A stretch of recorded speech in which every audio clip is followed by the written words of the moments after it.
Tango 1 at the top, we are at pop-up vehicle. 10-4, Tango 1, you have control. Tango 1 copy. Stand by. Stand by.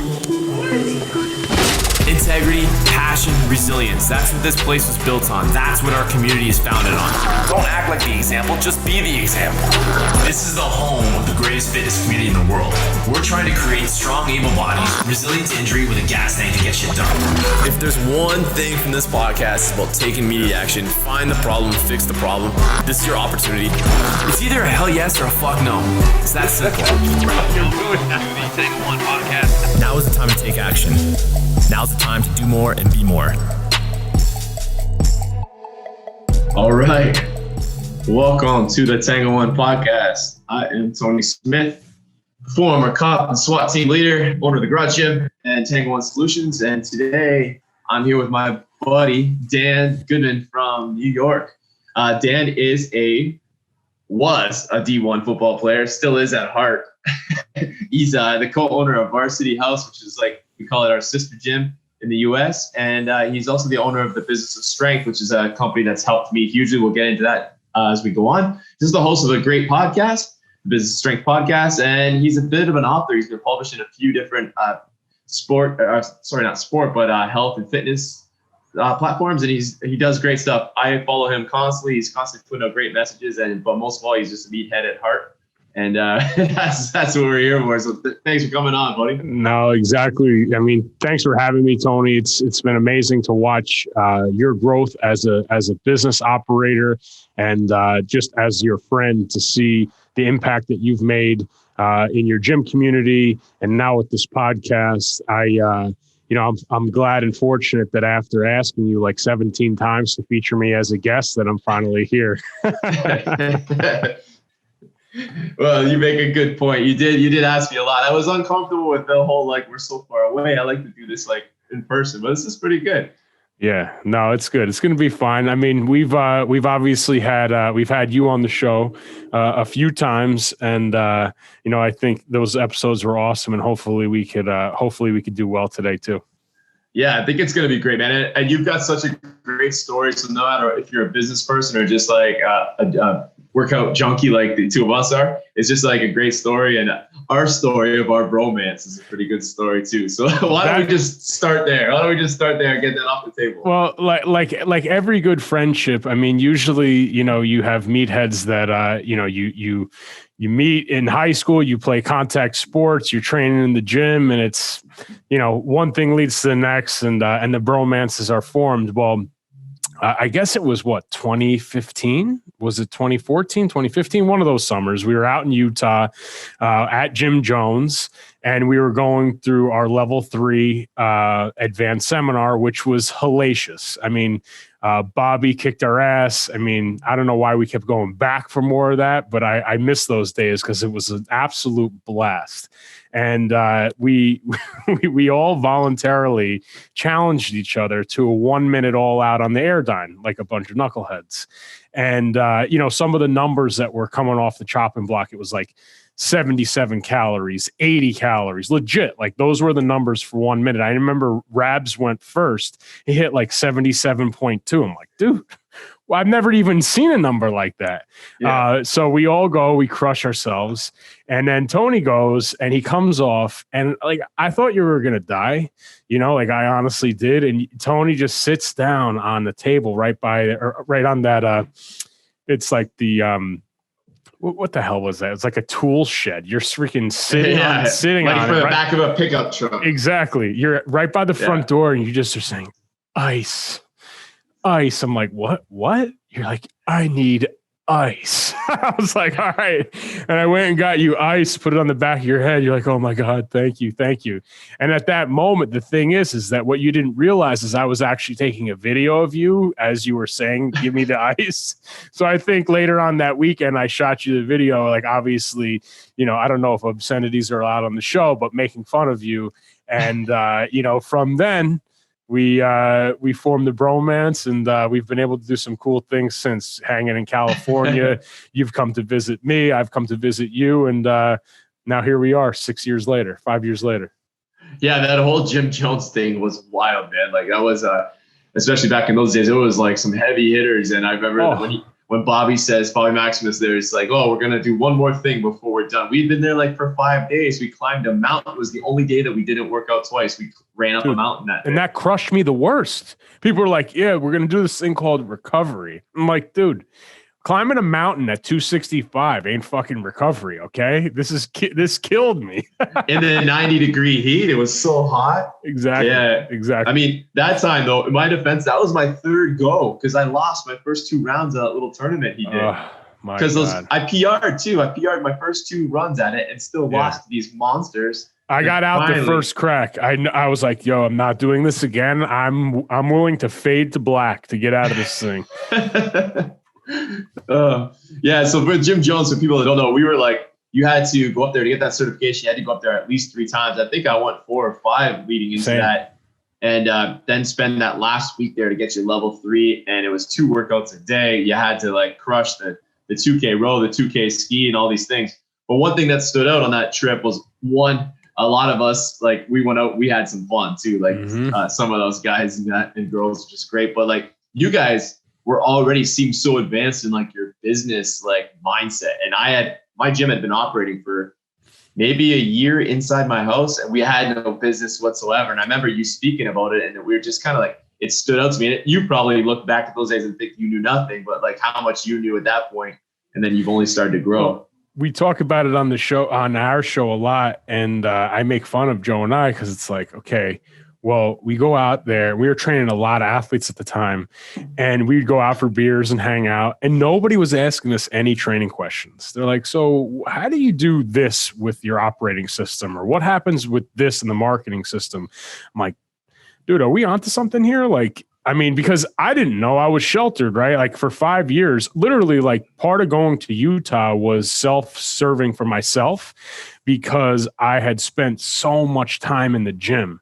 And I was like, man, I got to meet people. I need to chase something that's athletic and that's fulfilling to me because I had given so much of myself to other people for such a long time. And, obviously the joke is like, nobody cared about our training. All they cared about was the business. And, that's when we hosted like the first ever Business of Strength. I put out like a couple articles and we hosted a Business of Strength seminar and we sold it out, the first one. And then we're like, man, maybe we could help other people. And obviously it's since grown into, like a full-fledged consulting business. But had we not gone out to Jim Jones and had people like yourself not asked questions, I don't think we would have ever done this business. So that's what's really cool. And just back to that process, like I would have never met people like yourself. And I mean, look, you had Rabs come and visit you. Like Rabs lived with us for like 8 months. We've had I could honestly say close friends came from that process, which I'm so grateful for. I would do it again in a heartbeat. Yeah, absolutely. Jim Jones is kind of falling apart, which was unfortunate, but the relationships that were formed in those places is just, and the network of people, I feel like there's no city I can go to where I can't find a gym to go train at and probably, and for free, let alone just go find 100 and be welcomed in. 100%. And it just goes to like what you're doing now with Tango One. And like, listen, that whole process for you and I, it costs money. It costs money to leave your business. It's overwhelming with kids, families, wives, everything like that. It takes horsepower to get up and go. But every time you go to an event or every time you invest in a coach for accountability, like it's all about, you're going to get something out of it if you go into it with a positive frame of mind. Like I'm sure there's people that look at the situation and are like, oh man, that sucked. It's like, no, I mean, it is what you make of it. And, at this point in my career, like I can't get enough of continuing education. I feel like I need it now more than ever. Yeah. I said that to my team. I'm like, you go to these courses and whether you should go to learn something, but sometimes you go and they're not that great and you don't really learn that much, but you also learn what not to do. But it's the connection and the networking that I find is like so, so valuable because this is, with the Business of Strength. So we'll probably go back just to, qualify why you're able to run this Business of Strength. But like when you guys first opened that, Danny had just resigned. So just left the police department and we had no business systems. We had a great little business going. We had like 100 people come to this gym. Man. You did. We had no systems, and it was almost harder to work backwards. And so we sent Danny to New York on, I don't know if it was your first business of strength or your second, one of First those. or second. Yeah, for sure. First or second. And I mentioned she came back, and it was, sometimes I think people think you got to like go there to learn. We actually went there and affirmed a lot of things. She learned a lot of things. We also affirmed. We kind of knew where we wanted to go, but you helped us create the path to get there. Like we knew we needed these things, but we didn't know how to necessarily build them. That was where we found huge value. And I talk about with you guys all the time is the return on investment. What we invested for Danny to go up there and for that course, and then now the ongoing system that, because we ended up joining your strongest year, which implemented a little bit later. But like within, I think 90 days, we had increased business like 30%. And then when we went to the strongest year, again, within 90 days, business went up 30%. And it was just wild, man. And kudos to you guys for doing that. And I know we got Sawyer on board from Windsor too, who was on the show. And she's doing, she's told me since COVID's ended, she signed like 100 and something people. Yeah, she's doing unreal. So you guys are doing good things. And now we got Nikki training under you guys, which is like helping me a lot. She's awesome. I mean, the thing is too, though, Tony, is that it's a testament also to you and Danny, is that I'll be the first to admit when I was 23, 24, 25, and I've been writing about this a lot. You couldn't tell me any different, right? Like I was just like, I'll learn from Joe. I'll learn from my peers in these four walls. But I was very stubborn. I was like, I would look at everybody like competition, whether you were 2 hours away or 20 minutes away. And I was like, you can't tell me any different because I know what I'm doing. Now it's like, hey, I'm trying to get to a level that I've never been. So now I understand, well, it's all about time under tension. And if somebody's been where I'm trying to go and they can just show me, they can map it out for me, and I might still get there, but if I could get there in half the time, shit, where do I sign and how do I pay? Right? Like that's the biggest thing for me. So for you guys, back to you, is that it was awesome to see, because like you took a risk on us, like obviously, but you actually put it into motion, and whether you knew it or not, like sometimes the light bulb goes off where it's like, hey, this has worked. This is a proven process. This is what fits our brand. And you just go all in on it. And also too, it's like with your own staff, it's like, hey guys, this is what worked over there. So this is what we're going to do over here. And you can rally the troops around it because it's already a quote unquote proven process. Yeah. And you know what was funny was when we came back from there, and it's a great lesson for anybody doing business or just trying to get anywhere in life. Was like, we came back, we cut so many things. We were doing in this gym. And I think your reference was, the Chinese food menu. You know, the Chinese food menu usually has like 1 million dishes on it. And you're just looking for the 3 best dishes. Right. We were doing that. We were just offering like this service, that service. How many times a week? You want to come once? You want to come 3 times? All different prices. And now we offer basically one membership. Yep. And that's it. Like you're all in or you're all out here. And if you're all out, that's cool. But if you're all in, you're in. And it seemed to have worked it has worked for us, and it's worked for our members really, like by keeping the quality high of the people they're training with. Because all you have to worry about now is the quality. It's so funny. Right before we got on this call, I had a call with a 25-year-old coach, and he's like, I need so much stuff. I'm like, dude, just talk to me about your pricing strategy. And he had literally like 15, 20 prices. I'm like, bro, I've been in this industry for 12 years, 13 years. I was like, if I can't come in and memorize your pricing strategy in 5 minutes or less, there's something wrong with it. Like I could come work at the garage gym tomorrow and be really effective in the sales process because your process is easy. And he's like, well, shouldn't a pro athlete be paying more than, the 45-year-old dad? I said, why? Why should that be the case? They're both training for 1 hour. They're both taking all your time, energy, and love. What's the difference? He's like, yeah, you're right. Yeah. I don't know what the difference is. It's like this self-perpetuating thing in your own head of why it needs to be different. But yeah. So let's go backwards a little bit. So if you guys don't know, we talked about Varsity House already a ton. Your partner is obviously Joe Riggio, Joe Strong. We love to call him Joe Strong. Coach Joe Strong. So one of a huge influencer too with us and your partner. And I just want you guys got such a cool story. Joe's going to be on here in a few weeks, I hope. And he's going to probably tell all about the varsity in the basement. But how did this come about for you? You're a university football player and go. So where were you playing? Where were you playing? I played at University of Rhode Island. I played there, and I was in the gym business. One of my first jobs was in a gym. I was checking people in, and I didn't know that I wanted to be in the gym business. It was just an easy, fun job. I was there all the time, so I was checking people in, whatever. I went off to school. I came home, and I was usually only home a month a year. I came home, and there was Joe DeFranco, who was in our county, who was getting a lot of steam. And I was like, man, that style of training, tires, farmers carry, strongman stuff.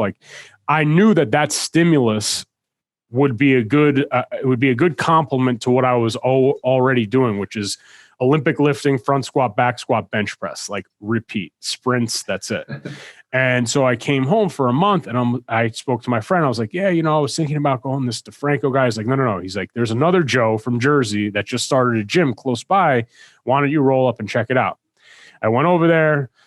Joe and we trained for a week. I was like, dude, this is awesome. I signed up for the month. And then I was like, man, this training, I felt amazing. I went back. It was the first year I was a sophomore. I ended up playing in all 12 games. I had a good season, came back winter break for 5 weeks, trained with him again. And then I went to my coach. I was like, hey, look, I really want to go home and train. He's like, all right, well, you have to stay up here for summer session 1, and then you can go home for 6 weeks. Did that. And I loved the training. I ended up sending Joe, my little brother. My coach from high school referred him a bunch of business. I told a couple of friends that were playing college ball locally to go to Joe. And he's like, dude, you're helping me so much. Would you be willing to maybe think of doing this as a career when you're done? I was like, I don't know, maybe. So I had another year of school, fast forward, came home for winter break. And he's like, dude, would you consider it? I was like, yeah, I think I really would like to do that. We put together we scratched together a business plan, and I graduated after my 5th year in December. I came home, and Joe and I opened our first facility together May 1st, 2009. And you were how old? I was 23. Unreal, man. I was 23. And kudos to Joe, right? He's my age. He's a little bit older than me, right? And he's seeing the potential in you. And that's his baby, that gym that he was running, and that's awesome. The question I asked him though, and I think I didn't even know that we were going to go into business. And this is a true story. Joe was going away. He was going to the Cayman Islands. I remember this because he went with our friend Mark, who's now a friend of mine too. And I said, who's going to run the gym when you're gone? Just well, how am I going to train when you're gone? And he didn't have an answer. And I said, so, and then my follow-up question was, well, what are you going to do in 10 years? How pretty much, I didn't ask him how are you going to scale, but I did in a different way. Well, where does this thing go?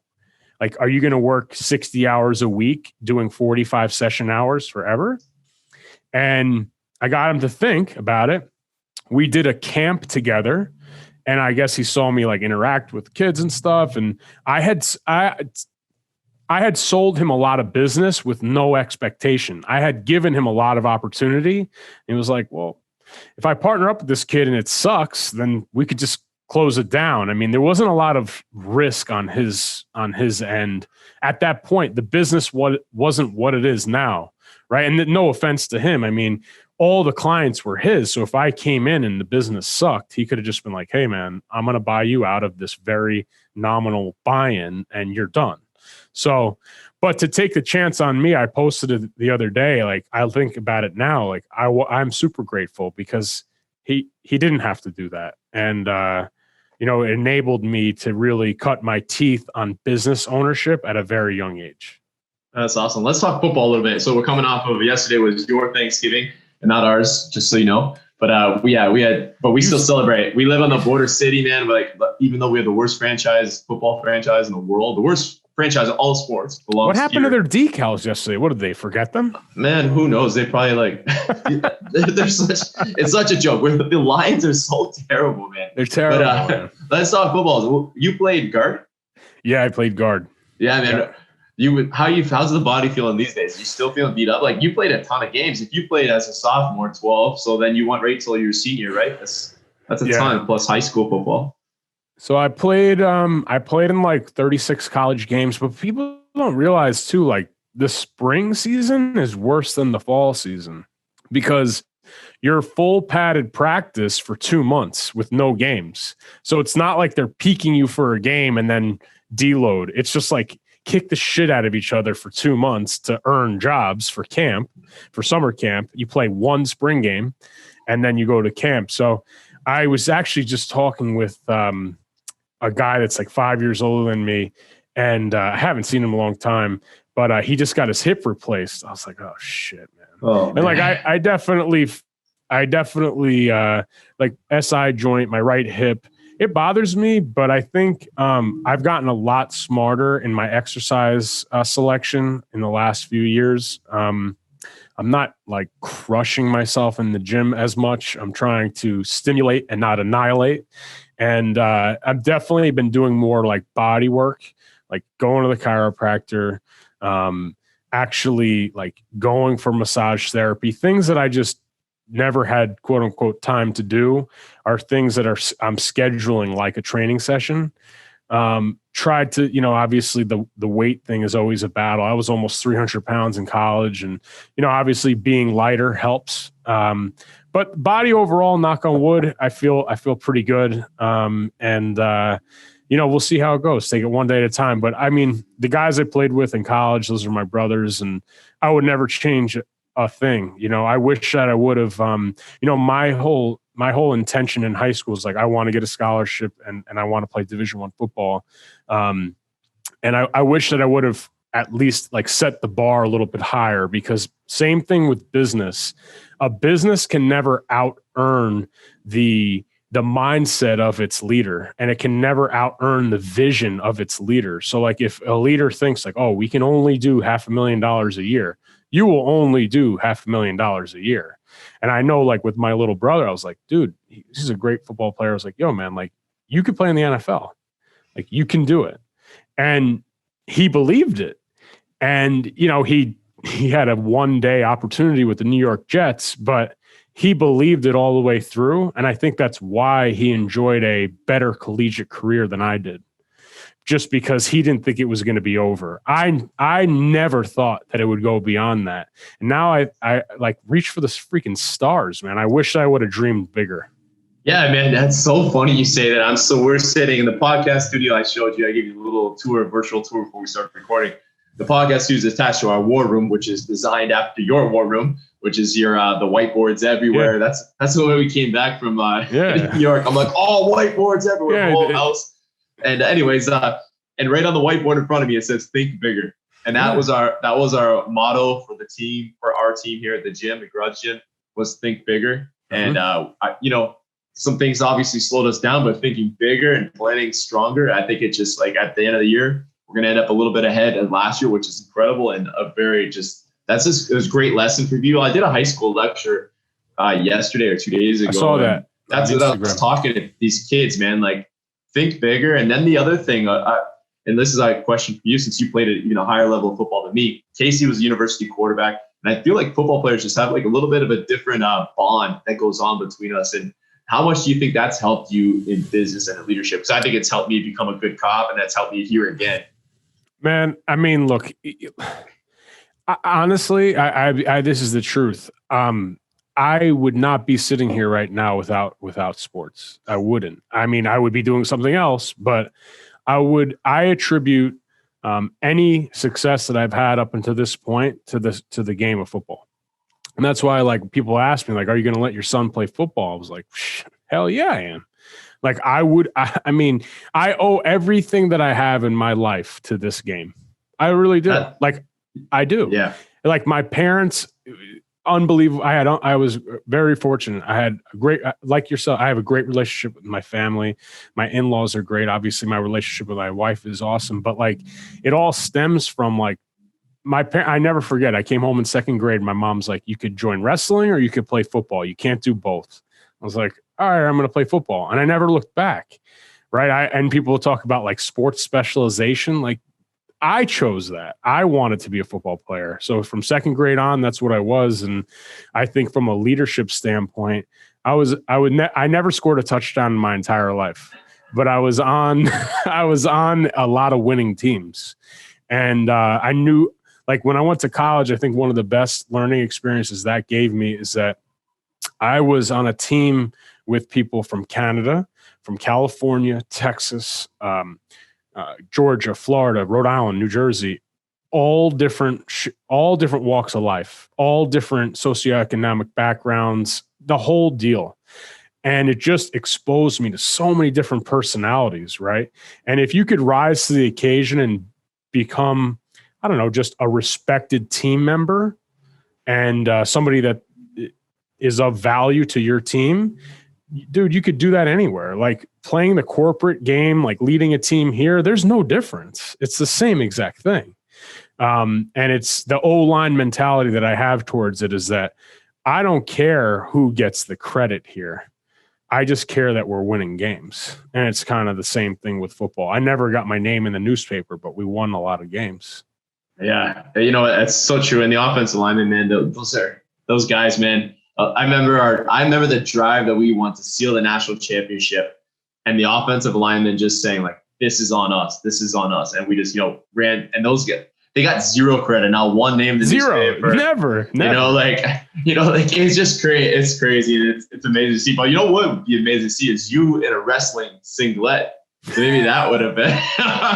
Yo, honestly though, I wish that I would have wrestled, because those wrestlers that are football players, like, yeah, dude, their leverage and their understanding of just body positioning. I wish I would have done it.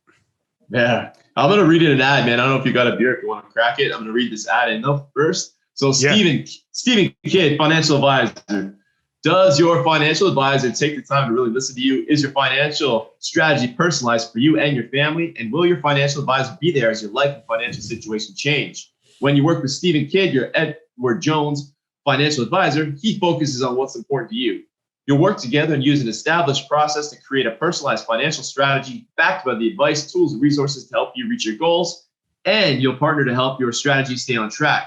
Contact Stephen Kidd today at 519-734-8599. That's 519-734-8599. Edward Jones, member, Canadian Investor Protection Fund.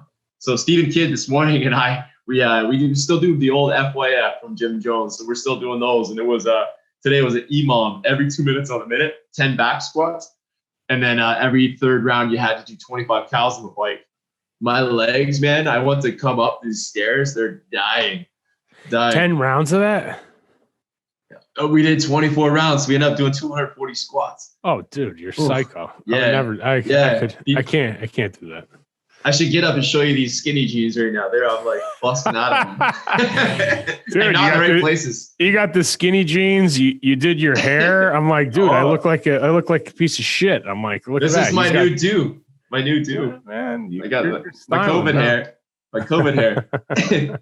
Yeah. All right, man. And you know what? One really thing I love about you guys is like that you guys have hugely supported us in our charity work, and you guys do the charity work as well. So you guys were big like proponents on, and you guys came down here actually last year for the Row Against Cancer, the Cruise and Brews Row Against Cancer that we did. We just did finish another one. I know you just finished one that's very important to you. You should tell us about that a little bit. It was a great success. Yeah. So, I mean, I think, listen, I mean, to your point, and I'll be honest with you, we've always done charitable contributions, and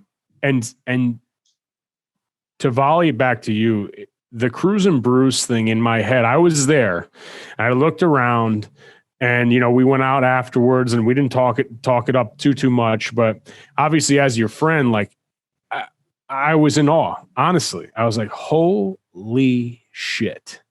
I can't believe this. And we've done big events. We've had events with 400 or 500 people. We've raised $25,000. But I looked around in that room and I was like, wow, you talk about dream bigger. I kind of got to a certain point and felt like, all right, we're using our platform. We're doing well enough. We're doing good. We're doing enough good. I was like, damn, like, man, I have to do more than this, right? I have to, because we have the platform to do it. And you gave me the inspiration to want to do more. Besides, like, we do a strongman competition every year that goes to a local charity that does cancer research for pediatric sarcomas. We always did like a Christmas toy drive, but outside of that, it was just kind of like, hey, it's not on the schedule. We don't have the capacity. Since going to Cruise and Brews a year ago, which is crazy, it's a year ago, we've really stepped up our charitable contributions for two reasons. One, because we can, and two, I feel like it's our duty. And like you show, like, it's our duty, like, right. I really feel that way. Our son, without getting into it too much, during the pandemic, was born prematurely, 10 weeks. Nobody envisions themselves spending 63 days in the NEO intensive care unit during a pandemic. So it was a shitty time. It was hell on earth, honestly, for a parent. I didn't get to see our son with my wife for over 2 months. And, the Valley NICU support group really was the ones that were answering our questions, getting us food, getting us coffees. I was like, damn, like who's paying for this? I have no idea. And I literally asked one night, I said, hey, how can we help give back to this? Because I don't know what I would be doing without this group. They're like, well, we do have a charity that you can help. I said, well, let us know when.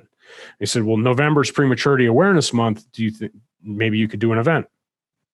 So long story short, we did a virtual 5K. We sent out a couple emails. We did a couple social posts, and we raised $9,000 for the Valley NICU support team that will assist parents right now. I'm going to drop off the check on Monday, that will assist parents through the holidays. And I don't care if it's better food when they're sitting there with their kid. I don't care if it's a ride because they can't drive because they're really upset. Whatever they need that money for, my wife and I were going to go down and present them with a check for $9,000. And look, I mean, one of my favorite books of all time is The Go Giver, and the more you give, the more you get. And it might not be like from a monetary standpoint, but I know, like, just talking to you after Cruise and Brews, and I know how that hits close to home for you. You're like, dude, I mean, you were on top of the world, right? Like, you don't know how, there's no expectation, like, how is this going to get me paid? No, you made a difference in people's lives that I could see and feel. And I saw people and the raw emotion for people. I told you, I was like, dude, I almost freaking cried. I might have cried, right? Last year at Cruise and Brews. I'm like, man, like, it goes way beyond business. So from a lesson I learned from you is that we have the platform to do more, and we are doing more now. So I thank you for that. That's incredible, man. And I think, like what you said too, with it's a service that you use, didn't even know existed. Like, there's so many things out there like that we have no clue. And there's so many different ways we can help. You guys helped us. You guys, gave us the model for the 5K for the front lines that we did at the start of COVID. And obviously, it was for the Mental Health Association. It was for frontliners and first responders. So that was super close to my heart too. And just when you're helping people that really helped you, that feels so good. And I've said it a million times, and you've never probably pulled anybody off a balcony, but to save somebody's life. So the only time I've ever had the kind of rush that I have, and I've done some crazy things in my life, is like doing that charity work. So the only time I can equivalent the kind of rush to, like, jumping on a balcony and pulling a lady in, or like, tasing somebody who's trying to kill themselves, or, is that one moment when you just, like, you get that final number, and that's what you're going to do. When you hand that check over, you're going to just feel this in your heart, and you've done it before, but it never gets old. It's like you chase that adrenaline rush. It's awesome. No, it's amazing. And like, from our perspective too, I honestly didn't know how it would go. And I just think about it now. I'm like, man, I'm grateful, right? I'm grateful that we were able to do it. But I was like, man, I could have easily done some things a little differently. And I think 20 grand's like totally doable. So already my mind's going like, what am I going to do for next year? You know what I mean? Yeah. And you've got the extra motivation is that every single time you go home and you see that little guy, man, like you're reminded of my God. you know, and how does that, I mean, the pandemic, nothing compares to the perspective that you've probably gained by, you know, you and Dana going through that of like 100%. What's hard and what's actually hard. Dude, man, I mean, the perspective gained from that. I talk about this with our team all the time. Like, business is easy compared to challenges like that. And we're all dealing with a strong headwind in regards to business. There's family challenges right now. People are losing their jobs. It's difficult, but just think like it could always kind of be worse, right? So just take it one day at a time, and we will enjoy when this does end, the COVID ends, the tailwind that we're going to experience is going to be massive. And the creativity that businesses are showing and the teamwork that businesses are showing and families are showing. I mean, Tony, I could ask you right now, how easy is business going to be when you don't have to deal with COVID regulations? Can you imagine? I mean, I hope that day comes, man. I really hope will. It will be so easy. So easy. You know what? Honestly, already, like you talk about like experience. So like, you know, you want to learn from people that have experience. And I already feel that, you know, we were talking right before we started recording about like, we're getting close to a lockdown, I think. And you guys are kind of in the same boat where you're at. And we're kind of bracing, but it's also not nearly as nerve wracking as it was last time. And I think, you know, every time you sharpen your sword a little bit, every time you go to battle. And, you know, that's kind of where we're at. And, you know, I'm almost like, I don't want it to close by any means, but like, I'm almost kind of like, yo, bring it on. Like, we're ready. Let's go. You know, it's ready to roll. I feel the same way. I mean, the first time I was honestly in shock, and I have a call this Monday, but I actually didn't even tell you. I have a call this Monday with a New York State Senator about how you can't take the keys away from a business without having a contingency plan in place. You can't do that. And you can close businesses, but you can't close businesses without knowing. And this is in our state, right? Like our country, America, New York State. Like they just flat out, it was like, hey, 11 o'clock on a Monday. Hey, you guys are closing at 8 p.m. tonight. Good luck. Yeah. Yeah, we were kind of in the same way. And funny, also, like I have an MP, which is kind of close to what a senator is for you guys. I had charity work, like you say, the go-giver, you get more than you give. I was able to actually get the MP to call me within like 20 minutes of me sending a text message to a friend. And that's all through the charity work. And it's not the purpose of it. However, man, sometimes leverage helps a lot. And it's got me a meeting. And you know what? Because of the charity work, not only do I have the meeting with the MP, but I have 25 gyms that were able to like come up with a real good plan that we're working together to create. So those 25 gyms that were in this charity event are now working together to keep all of us open. And I just got back from Toronto 2 days ago. Toronto's on full lockdown. It's about a 4-hour drive from me here. And I went to a gym, and it was two retired police officers that actually helped inspire Danny and I on what to do with our pensions and, you know, to go for our dream.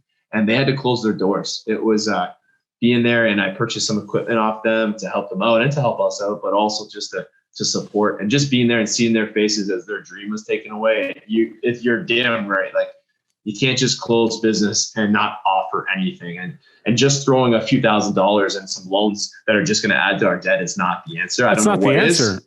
That's not the answer. And look, this is like, look, in this country, look, I don't want to talk too much about politics because I know that's not what it's about. But like politicians, whether you're in Republican, Democrat, whatever it's going to be, you're paid to do a job, right? And the job is just, it's not happening. So you can't, and like COVID is real, you know, people are suffering from this. But at the same time, it's like, you have to have a contingency if you tell businesses that you have to close. Otherwise, you have to allow people the freedoms to make the decision on whether they deem a business to be doing the responsible thing during COVID. Are they following the distancing? Are they sanitizing? Are they following capacity regulations? And if they are not, you give people the ability to make the decision that, hey, I'm glad that they're doing well, but I'm going to take my business elsewhere. It's just, it's frustrating right now. I'm glad that I'm going to have to, like you, I'm going to be able to say my piece this Monday. Yeah. And you know what? That's kind of like what you want. It's just at least your voice is heard. You said what you want to say. And it's a fine line. I know as a person who used to enforce laws that I didn't always agree with the law I had to enforce. But at a certain point as being like a citizen, you have to realize like, hey, we put these people in power. Yes. We have to believe that if we don't believe that they're making the decisions for the right of us, you know, that it's going to cause like anarchy, right? Totally. We don't want that. I don't want to stay open in despite what they say. No. And have my friends and police officers come here and say, you know, hand me tickets. That's not what I want. I want to preemptively inform some people because I feel like they had no idea that, you know, every single person comes into this place has their own barbell, their own weights. Like they don't even have to share one thing. We don't have to touch each other whatsoever. It's just, you know, that it's a preconceived and, you know, it's been 8 months. And I feel like this time they should go into it with a better plan than last time because like, you know, we don't do anything the same twice here from a business perspective. You always make it better. Right. And that's, I know in your little bio there, you said one of your big goals, your mission in life is to just leave things better. And you definitely do that. I mean, you've done it with my business and with us here. So kudos to that, man. And good luck with that talk. Yeah. Thank you, man. Thank you. We'll see how it goes. All right. I'm going to read this ad in from Murray Insurance. This episode of Tango One podcast is sponsored by our good friends, Garage Gym Kingsville OGs, Kara and Ian Murray of Murray Insurance and Financial Services. They are Ontario's #1 ranked Desjardins insurance agency by their clients, and they are owned by our OGs. So Ian and Kara pride themselves on many of the high standards that Garage members have come to expect.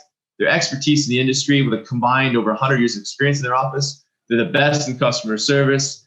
They do claims concierge service that's exclusive to their clients. They also focus on the community, which is something I love. We've just talked about that, employing everybody from Essex County and investing back into the community. They're a one-stop shop for everything to protect you, your family, and your assets with the best policies in the industries. And they also have incredible rates, especially when you combine your home, auto, and other insurances policies together. Give their team a call today or send them a text at 519-733-2331. You can also find them at Team Murray Insurance on all social platforms. So, man, one of the cool things that you and I got to experience together, and maybe it wasn't so cool for you, but we're big on, we always traveled, and you guys out of nowhere, and you had no idea the timing of it.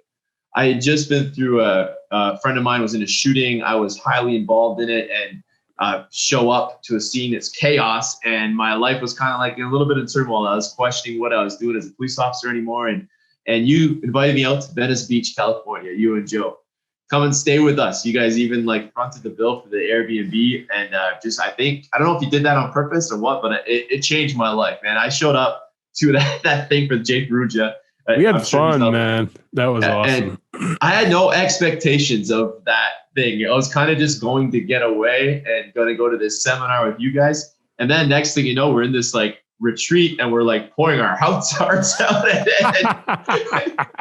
And you and I get in the cab in the air or the whatever it was, the Uber, and you got Joe's in the front seat. You and I are like, half in the bag from, doing our tour around the breweries. And, I basically said to you, I think that's it. I'm done. July 1st, I'm leaving the police department. You're like, do it. So, I mean, it just shows that like set a timeline. And I told a friend who held me accountable. And I feel like you messaged me every other day for the next 3 months. Are you still doing it? Still doing it? You're still doing it, right? So thank you for that, man. Oh, man. I mean, that trip, it was awesome. I mean, like we keep reverting back to travel. And I think your listeners need to like, and whoever listens to this needs to understand like self-improvement never ends. And sometimes you have to leave your box and you have to leave your hometown. Look, you're doing business in and around where you grew up. So am I. And I love it. I don't think I'll ever leave. But one of the things that the pandemic has stifled is our ability to travel and my ability to be at Cruise and Brews and just, you need to set that time aside, because some of the best breakthroughs we've ever had, we wouldn't have a consulting business had we not gone to Utah. There's certain aspects of when we went to Venice Beach, California, that we're running in our business now. And I can honestly say that not only am I a better business owner, I think I learned a lot about myself in that weekend. And I went in with not a lot of expectations either. I wanted to get away for 3-4 days, hang out with you and Joe and just shoot the shit. And you realize, like, wow, that was like super beneficial.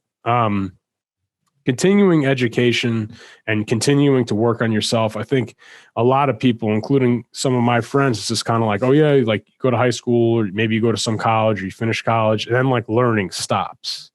Like learning can never end, right? It can't ever end, because it's just, and it doesn't have to come from like just books and events and stuff like that. You can just go, for instance, going to Cruise and Brews to support you. I learned a lot about what type of an impact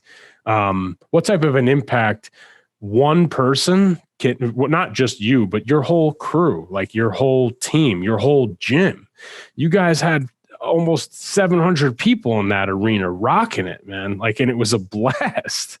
So I learned a lot just in that, right? You got to get out of your element. You got to get out of your zone, and you got to get in the backseat of taxi cabs with drunk friends to make decisions based on how your life's going to go. Yeah. Based the whole decision was made in the back of an Uber, a 15-minute Uber. Well, Joe's changing the guy's radio station. Exactly. But, you know, one of the speaking of travel, and one of the credits I have right now with Spirit Airlines was I was supposed to go to Austin. Danny and I were coming to Austin, Texas to see you guys. Yeah. And, you know, I don't know if anybody's listening, if you have a gym or business, I can't recommend you guys enough. The retreat that we did to New York City with you guys and walking the streets in New York with Joe leading the way. And that was awesome. That was one of the best days. That was for business. That was one of the best days Danny and I have had as a couple in my life. And like, we were looking forward to that in Austin. And people say about the travel, I don't know if it was you guys or maybe a seminar we were on together, but somebody told me, like, book a trip every 90 days. And it's the best thing you can do for your business, your household, because, you know, you get the grass cut, you get this, you know, the furniture put away for the winter. You do all these things, or in your business, you know, you get all these things caught up so that you can travel. Mm-hmm.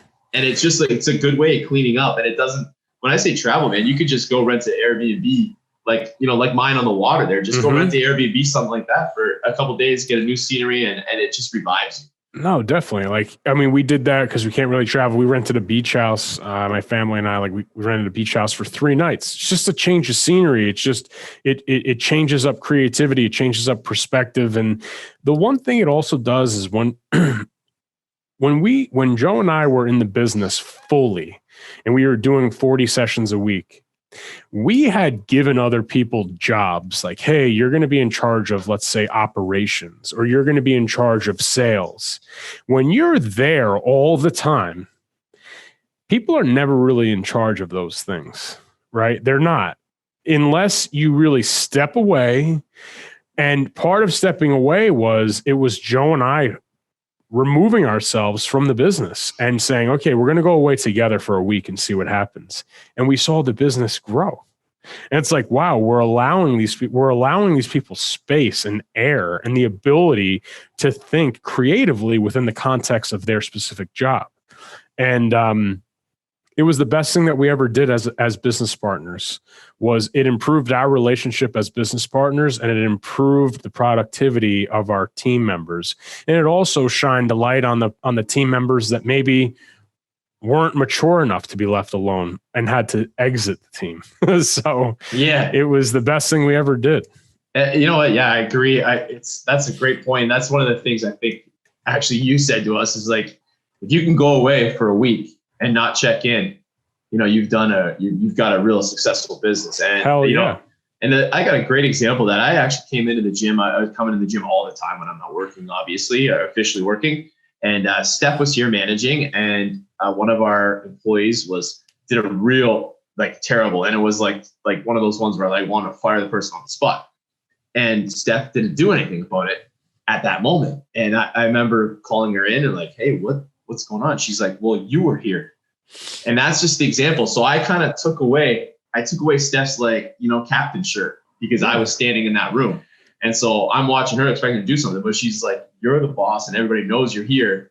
And that's the same kind of opportunity. And it's the same for your kids, for your teams, totally. Whatever. It's like, you think about it, right? Like, I just know, like, the example could be like, okay, your parents go away. Like, I'm an older brother, right? And like, my parents would go away and I'm 9 years older than my brother. Would be like, all right, Dan, like, you're in charge. Like, I'm 22. My brother's like, 13. You're in charge. And it's like, all right, like, I'm the bucks. It stops with me. Like, I have to take care of this dude, and I have to make the decisions in the house right now. So it's the same thing in a facility. They will always revert to you until they realize that the expectation is like, you have to let them manage. You have to let them lead. And that's a great point that you brought up with Steph. Yeah. And, and then you got to look in and say like, yeah, that is my fault. That is my fault. It's my fault. I should have done something, or like, explain it and make sure it doesn't happen again. That's for sure. And when we travel with Joe too, we get the opportunity to be in charge after 10 o'clock, right? Joe's going to be on here. He's going to listen to this. Dan is in charge after 10 o'clock when we go out and have beers. All right. Oh, you better move that up to 8 p.m. Hey, no budget Joe though, man. But no. Yes, Joe, we'll have the oysters. More. Oh no! Fill this plate with food. After 8 p.m., you got to take the credit card away from Joe. It's not when you're a guy like me. I'm like, let him keep the card, Dan. Yeah, exactly. I'm coming home profiting from this gym. Exactly. Man, that's awesome. I just want to say thank you. Actually, I want to first congratulate you. And I haven't really seen you face to face, I feel like, in forever. Since, on your great job with the charity and just you, Dana, and the baby, and like how you guys, it's awesome watching you guys, we're peers, but I'm older, and watching you get the dog. That was the first step, and then the baby. It's like, way to go, man. Yeah. Growing up, man. It's been fun though. There's nothing cooler. Obviously you have the boys, like there's nothing cooler than being a dad, like going home and it's awesome. It makes this whole thing, it makes it all worthwhile. And, it just gives you, there is a higher purpose, right? And, he's definitely taught me that 100%. Good for you, man. I'm proud of you. And I'm happy to call you my friend. And thank you for everything you've done for us in the business. And it is Friday on a long weekend for you. So let's call it there and have a great weekend. Yeah. Thank you, Tony. Thanks for having me. I really appreciate it. Thank you.